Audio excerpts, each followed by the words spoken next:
যাব খুজিছো তৃতীয় বৰ্গৰ এডিআৰই পৰীক্ষা সমাপ্ত হল এতিয়া মই এটা নতুন কথা কব খুজিছো 27 তাৰিখে সেৱাক আপোনালোকে আবেদন কৰিব পাৰিব মাত্ৰ 50 টকা দি যে আপোনালোকে যিখন OMR শীট লিখিছিলে সেই OMR শীটৰ এটা ফটোকপি আপোনালোকক লাগে বুলি অৰ্থাৎ আপোনালোকে লিখি থৈ অহা OMR শীটখন 27 তাৰিখৰ পৰা সেৱাৰ কাৰ্যালয়ত আবেদন কৰি সেৱাই তাৰ ধুনীয়া বিজ্ঞাপন দিব কেনেকে এডভাৰটাইজ কেনেকে আবেদন কৰিব লাগে আপোনালোকে চেণ্টাৰত জমা দি থৈ অহা OMR শীটটো এইবাৰ আপোনালোকে 50 টকা জমা দি সেৱাৰ পৰা লৈ আহিব পাৰিব ফটোকপিৰ খৰচ 50 টকা ঘৰত লৈ আহি OMR শীটটো এইবাৰ আপোনালোকে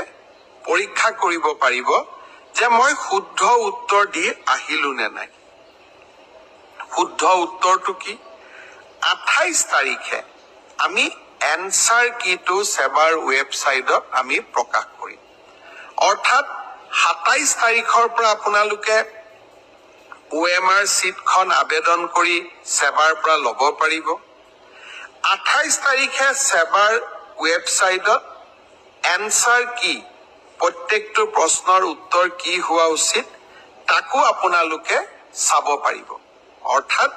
ঘৰতে বহি মইনো কিমান নম্বৰ পালো OMR শীটখন হাতত উলিয়াই লওক এনসাৰ কি লগত মিলাই চাওক আৰু 100ৰ ভিতৰত 50ৰ ভিতৰত মই কিমান নম্বৰ পালো হেয়া ঘৰতে বহি মই হিসাব উলিয়াই ল'ব পাৰিম অৰ্থাৎ ৰিজাল্ট দিয়ালৈ অপেক্ষা কৰিবই নালাগে ভাৰতৰ কোনো প্ৰদেশতে এনেকুৱা সিদ্ধান্ত আগত গ্ৰহণ কৰা হোৱা নাছিল OMRৰ কপিও পাব আৰু এনসাৰ কিটো উপলব্ধ হ'ব এতিয়া আৰু এটা আমি স্বচ্ছতাক আৰু এখোজ আগুৱাই লৈ যাব খুজিছো এনসাৰ কিটো আপোনালোকে চালে চাই পেলাই মনত খুদুৱনি লাগিলে যে এইটো প্ৰশ্নৰ এইটোতো উত্তৰ নহয় উত্তৰটো বেলেগহে হ'ব লাগিছিলে 500 টকা দি আপোনালোকে সেৱাক জনাব পাৰিব যে আপোনালোকে প্ৰস্তুত কৰা উত্তৰটো ভুল হৈছে উত্তৰটো আসলতে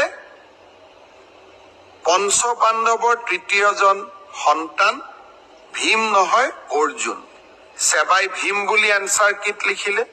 আপোনালোকে শুদ্ধ কৰি দিলে সেৱাক যে আপোনালোকৰ এনসাৰ কিটো ভুল আসলতে পঞ্চপাণ্ডৱৰ তৃতীয়জন অৰ্জুন অৰ্থাৎ আপোনালোকে সেৱাক এটা ভুল শুধৰাই দিলে তৎকালীনভাৱে সেই 500 টকাটো আপোনালোকে উভতাই পাব 500 টকাটো আমি এই কাৰণে ফিজ লৈছো নহলে সকলোৱে এনসাৰ কিটো ভুল বুলি হাৰাশাস্তি কৰা ৰাস্তাও ল'ব পাৰে যাতে হাৰাশাস্তি কৰা ৰাস্তা নলয় সেইভাবে আমি এটা 500 টকা লম কিন্তু যদি আপোনালোকৰ পৰামৰ্শ শুদ্ধ হয় আমি সেই 500 টকাটো উভতাই দিম অৰ্থাৎ আজি মই স্বচ্ছতাৰ দিশত তিনিটা কথা কলো অহা 27 তাৰিখৰ পৰা স্বচ্ছ পৰীক্ষাৰ ক্ষেত্ৰত মই তিনিটা নতুন সিদ্ধান্ত আজি মই ঘোষণা কৰিলো এটা হল যে আপোনালোকে OMR শীটটো যিটো শীটত আপোনালোকে আনসাৰ কৰি আহিছে তাৰ ফটোকপিটো অহা 27 তাৰিখৰ পৰা আপোনালোকে সংগ্ৰহ কৰিব পাৰিব সেৱাৰ কাৰ্যালয়ৰ পৰা তাৰ প্ৰচিডিউৰটো বিজ্ঞাপনত আহিব 50 টকা দি আবেদন কৰিব লাগিব 50 টকাও ফটোষ্টেটৰ খৰচ দ্বিতীয়তে 28 তাৰিখে আপোনালোকে এনসাৰ কিটো পাব যাতে OMR আৰু এনসাৰ শীটটো মিলাব পাৰে আৰু এনসাৰ কিটোত যদি আপোনালোকে কিবা ভুল দেখে